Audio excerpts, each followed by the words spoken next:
اب جلدی سے آ جاتے ہیں ایپیسوڈ کی جانب۔ بی جے بھائیو ویٹ کریں، آپ کا گاڑی میں جلدی جائیں۔ حمین عائرہ کے کمرے میں داخل ہوتے ہوئے رکا اور جیسے ہی اس کی نظر عائرہ پر پڑی وہ ٹھٹک سا گیا تھا، کیونکہ وہ آئینے کے سامنے کھڑی لگ ہی اتنی پیاری رہی تھی۔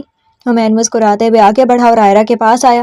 بی جے، ویسے ایک بات تو ماننی پڑے گی، آج بھائیو رخصتی کے لیے ڈیڈ سے بات ضرور کرنے والے ہیں۔ حمین شرارت سے بول کر دروازے کی طرف بھاگا تھا، کیونکہ عائرہ پرفیوم پکڑے اس کا نشانہ باندھ رہی تھی۔ ڈفر انسان، جب بھی بولنا الٹا ہی بولنا۔ تمہارے بھائیوں کی نظر میں میری کیا ویلیو ہے، یہ تم سب لوگ اچھی طرح جانتے، اس لیے خوش فہمیاں بھی مت پالا کرو۔ عائرہ مسکراتے ہوئے بول کر باہر نکل گئی تھی، جبکہ حمین منہ بسوڑتے ہوئے اس کے پیچھے گیا تھا۔ پورچ میں گاڑی پر ہادی کسی سے بات کر رہا تھا، جب اس کا دھیان اپنی طرف آتی عائرہ پر گیا۔ ہادی کچھ لمحوں تک بھول گیا تھا کہ وہ کہاں ہے، وہ فرصت سے اس کا جائزہ لے رہا تھا۔ ریڈ کلر کی شارٹ فراک کے نیچے مرون کلر کا ٹراؤزر پہنے، ریڈ دوپٹے کو دائیں کندھے پر لٹکائے، بائیں طرف بالوں کو کندھے پر ڈالے، دودھیا رنگت پر بے نام سا میک اپ کیے، لبوں کو سرخ رنگ کی لپسٹک سے سجائے، وہ سادگی میں بھی اسے اپنی طرف متوجہ کر گئی تھی۔ ہادی کا سکتہ تب ٹوٹا تھا جب عائرہ نے اس کے چہرے کے آگے چٹکی بجا کر اسے چلنے کا کہا تھا۔ چلے؟ اس کی آواز پر ہادی حواس میں واپس آیا تھا۔ کس سے پوچھ کر تم اتنا سج سنور کر آئی ہو؟ ہادی کی بیتوکی بات پر عائرہ نے ناسمجھی سے اسے دیکھا۔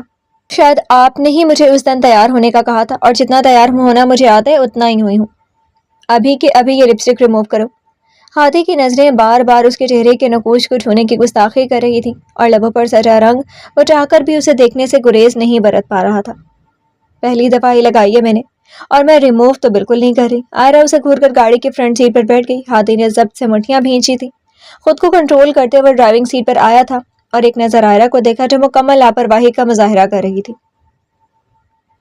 ہادی نے عائرہ کے دائیں بازو کو پکڑ کر اپنی طرف کھینچا۔ عائرہ جو اس افتاد کے لیے بالکل تیار نہیں تھی، سیدھا اس کے سینے سے آ لگی تھی۔ بلیک ڈریس پینٹ پر سفید شرٹ پہنے وہ مقابل کی دھڑکن کو پہلے ہی منتشر کر چکا تھا، لیکن اب اتنی قربت پر وہ واقعی اس کے حواسوں پر سوار ہو رہا تھا۔ عائرہ نے بایاں ہاتھ اس کے دل کے مقام پر رکھ کر اس کی دھڑکن کو محسوس کرنا چاہا، لیکن مایوس ہو گئی، کیونکہ وہ بالکل نارمل تھی۔ ہادی نے بنا کسی تاخیر کے ڈیش بورڈ پر پڑے ٹیشو کے ڈبے سے 2-3 ٹیشوز نکالے اور اس کے لبوں پر سرے رنگ کو بے دردی سے مٹا دیا تھا۔ عائرہ نے اس کی اس شدید رد عمل کو شوق کی کیفیت میں دیکھا تھا۔ آئندہ ایک دفعہ میں ہی بات مان لینا مسز، ورنہ انجام برا ہوگا۔ ہادی نے اس طریقے سے اس کے لبوں سے لپسٹک کا نشان مٹایا تھا کہ اس کی گلابی لبوں پر وہ ہلکا سا رنگ چھوڑ کر انہیں مزید دلکش بنا گیا تھا۔ ہادی نے اسے گھورا تھا جو نم آنکھوں سے اس ظالم کو دیکھ رہی تھی۔ یو نو واٹ میجر، آپ اس دنیا میں ہر کسی سے محبت کر سکتے ہیں سوائے عائرہ شاہ کے۔ عائرہ یہ بول کر پیچھے ہونے لگی تھی جب مقابل کی گرفت اس کے بازو پر مضبوط ہو گئی تھی۔ عائرہ شاہ نہیں، مسز ہادی، اور یقیناً تم نے درست کہا، میں ہر کسی سے محبت کر سکتا ہوں لیکن تم سے نہیں۔ یہ بول کر اس نے عائرہ کی آنکھوں میں دیکھا جہاں بے یقینی تھی، تعصب تھا۔ ہادی جھکا اور اس کی بے یقین آنکھوں پر اپنے لبوں سے یقین کے مہر ثبت کرتے ہوئے مقابل کو ساکت چھوڑ گیا تھا۔ عائرہ کا چہرہ ایک پل میں گلنار ہوا تھا، بلکہ حیا کے بوجھ سے لرز اٹھی تھی، لبوں پر کپکپاہٹ آئی تو ہادی نے اسے دیکھا اور ایک لمحے سے پہلے چھوڑا۔ عائرہ اس کے رد عمل پر ایک بار پھر سے بے یقین ہوئی تھی۔ کیا تھا وہ شخص؟ یہ عائرہ کو کم از کم سمجھ آنا دنیا کا مشکل کام لگ رہا تھا۔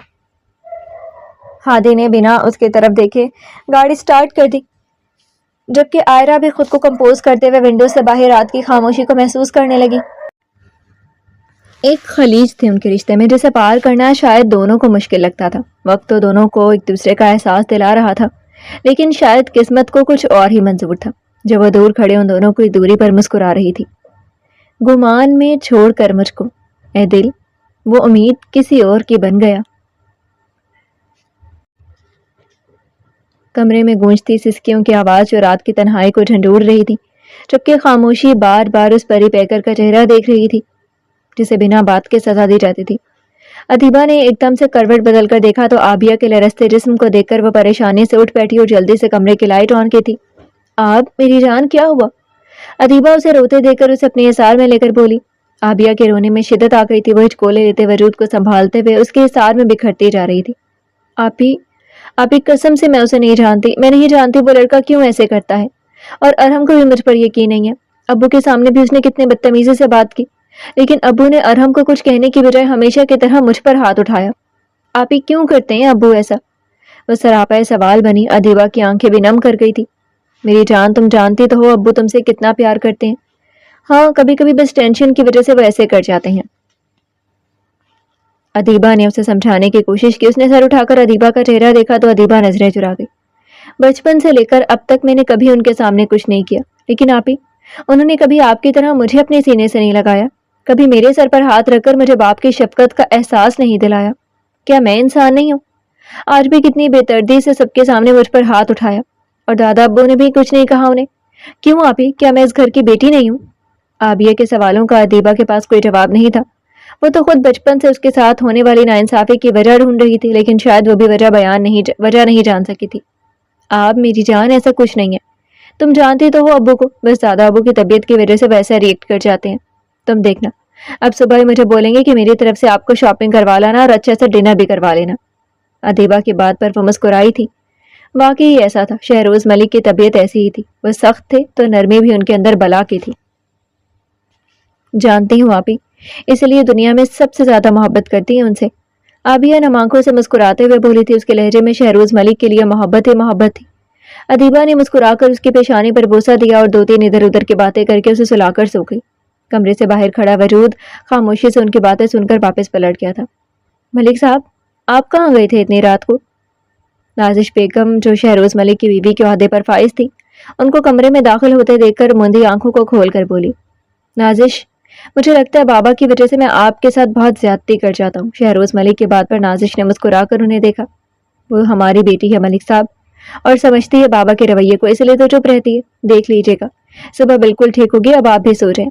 نازش بیگم انہیں پرسکون کرتے ہوئے خود کو کروٹ بدل کر سو گئی تھی, جبکہ شہروز ملک ماضی میں کھوئی اس تاریک رات کو یاد کر رہے تھے جس نے ان کے گھر کی زندگی بدل دی تھی. پیاس سے اس کے لبوں پر خشکی آ رہی تھی. وہ لمبے لمبے سانس لے رہی تھی. اچانک اس کی آنکھ کھلی تو کمرے میں اندھیرا تھا. اندھیرے کو دیکھتے ہی اس کی چیخیں بلند ہو گئی تھی. وہ اونچی آواز میں چیخنا شروع ہو گئی تھی. پسینے سے اس کا سارا جسم شرابور تھا.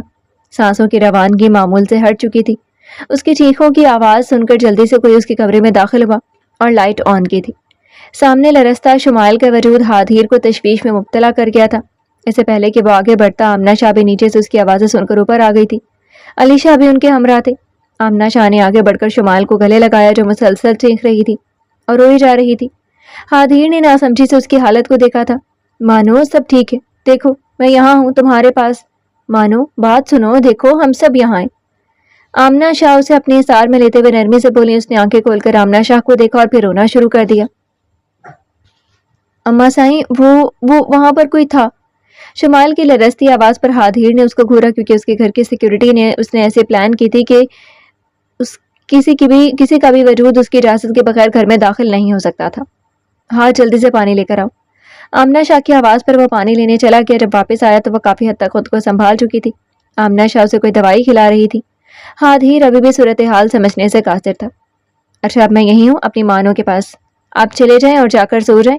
شاہ جی, آپ کی پوتی بالکل ٹھیک ہے اب.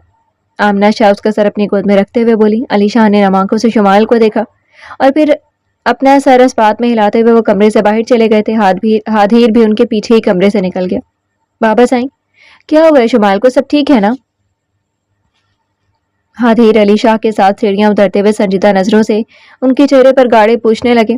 اسے فوبیا ہے اندھیرے سے, بچپن سے اس کی حالت اندھیرے میں یہی ہو جاتی ہے. مجھے لگتا ہے ابھی شاید اس کے کمرے کی لائٹ آف تھی جس کی وجہ سے اس کی یہ حالت ہوئی ہے. علی شاہ کی بات پر ہادھیر کو یاد آیا تھا کہ اپنے کمرے میں جانے سے پہلے اسے نے شمائل کے کمرے کی لائٹ آف کی تھی, کیونکہ اسے لگ رہا تھا شمائل آف کرنا بھول گئی ہے شاید, لیکن اب وہ شرمندہ تھا اپنی انجانے میں کی گئی غلطی پر. بابا سائیں, کیا یہ صرف فوبیا ہے؟ مجھے تو کچھ اور ہی لگتا ہے, جیسے کوئی پینک اٹیک تھا معمولی سا. ہادھیر کی بات پر علی شاہ نم آنکھوں سے مسکرائے تھے. یہ ڈر بچپن سے اس کے ساتھ ہے ہاتھ, اور اسی ڈر کو کم کرنے کے لیے شال نے اسے یہاں بھیجا ہے. لیکن چھوٹی ماموں کو معلوم ہے کہ اس کی حالت ایسی ہو جاتی ہے, تو پھر ان کو اسے کسی سائیکیٹرسٹ کو دکھانا چاہیے تھا.